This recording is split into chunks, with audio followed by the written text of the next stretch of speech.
Definition.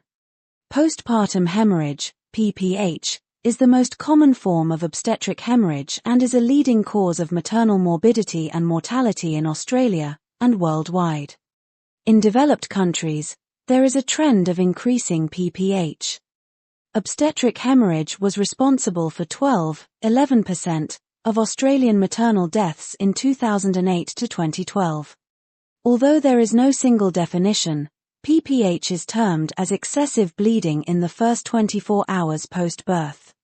Diagnosis in an emergent situation most commonly occurs through estimation of blood loss volume and changes in the hemodynamic state. Blood loss volume definitions: 500 milliliters or more after vaginal birth, or 1000 milliliters or more after caesarean section, CS. Severe PPH is defined as 1000 milliliters or more blood loss, and very severe is 2500 milliliters or more. Due to frequent underestimation of blood loss, PPH may first be detected through hemodynamic compromise. Hemodynamic compromise manifests as increasing tachycardia and hypertension. A healthy pregnant woman may only show mild signs of shock after a blood loss of 1000 milliliters. Conversely, compromise may occur earlier in women with gestational hypertension with proteinuria, anemia, dehydration, or small stature. Postpartum hemorrhage is described as an obstetric emergency. Etiology. Several factors influence PPH rates, including how the third stage of labor is managed, e.g., provision of uterotonic, uterine massage, controlled cord traction, obstetrical interventions, e.g., episiotomy, mode of delivery, and characteristics of the study population. Lack of efficient uterine contraction, uterine atony, is the most common cause of primary PPH.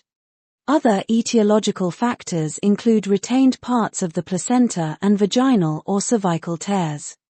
Uterine rupture, clotting disorders, and uterine inversion are extremely rare but often very dramatic causes of heavy bleeding. Potential risk factors that may predispose women to excessive blood loss after delivery include first pregnancy, maternal obesity, a large baby, twin pregnancy, prolonged or augmented labor, chorioamnionitis, preeclampsia, maternal anemia, and antepartum hemorrhage.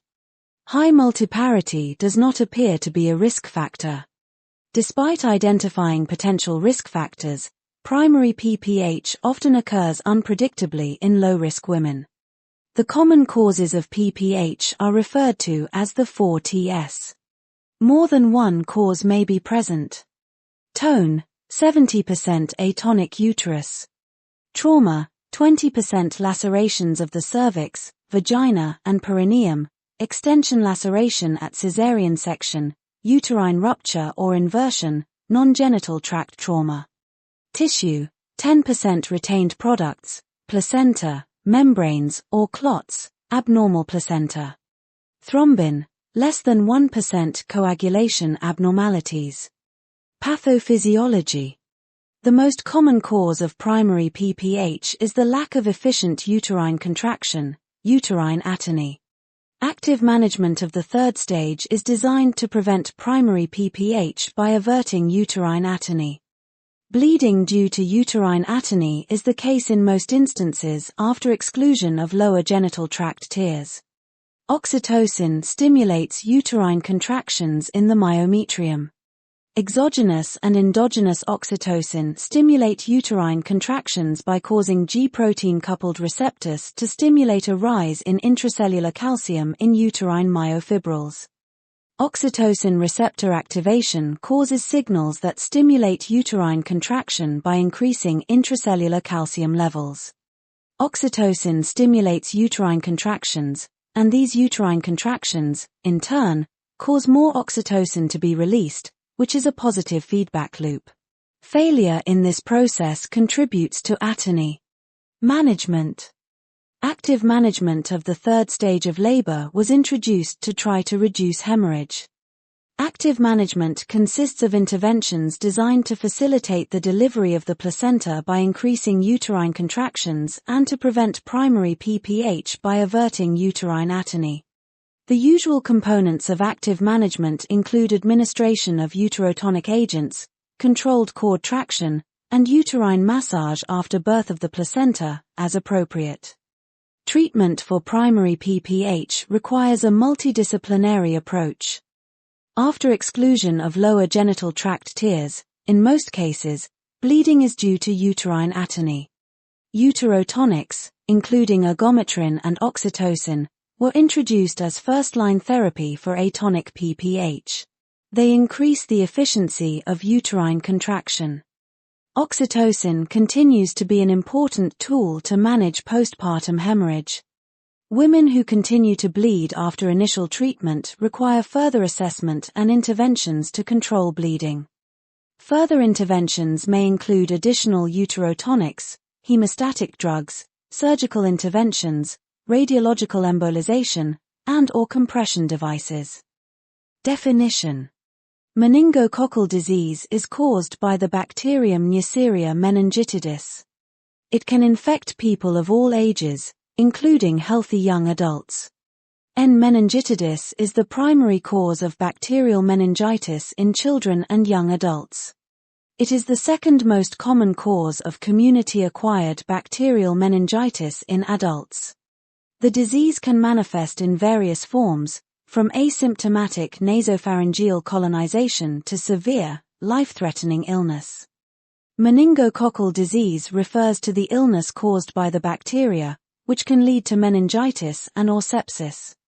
Meningitis is specifically an inflammation of the membranes surrounding the brain and spinal cord. Meningococcal disease is one specific cause of bacterial meningitis, but meningitis can also be caused by other bacteria, viruses, fungi, and other factors.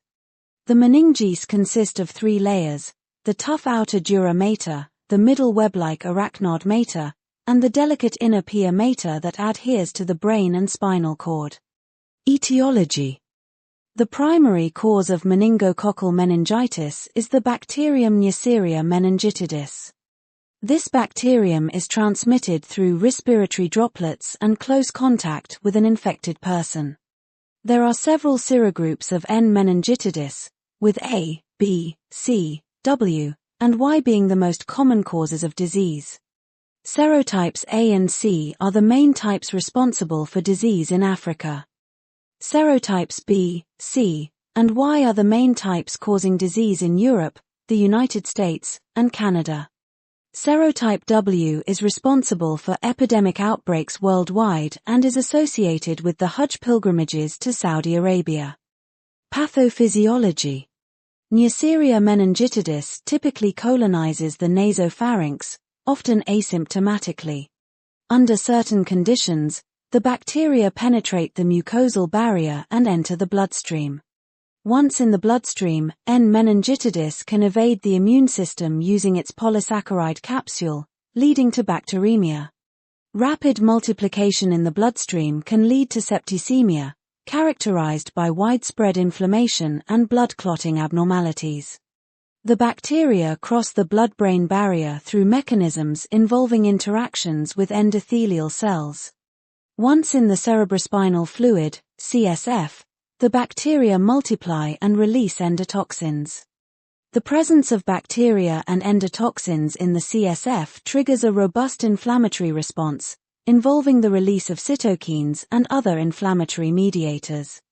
This inflammation leads to increased permeability of the blood-brain barrier, allowing more immune cells to enter the CSF. The inflammatory response causes cerebral edema, swelling of the brain, and increased intracranial pressure. Increased intracranial pressure can lead to reduced cerebral perfusion and potential brain herniation, which are life-threatening complications.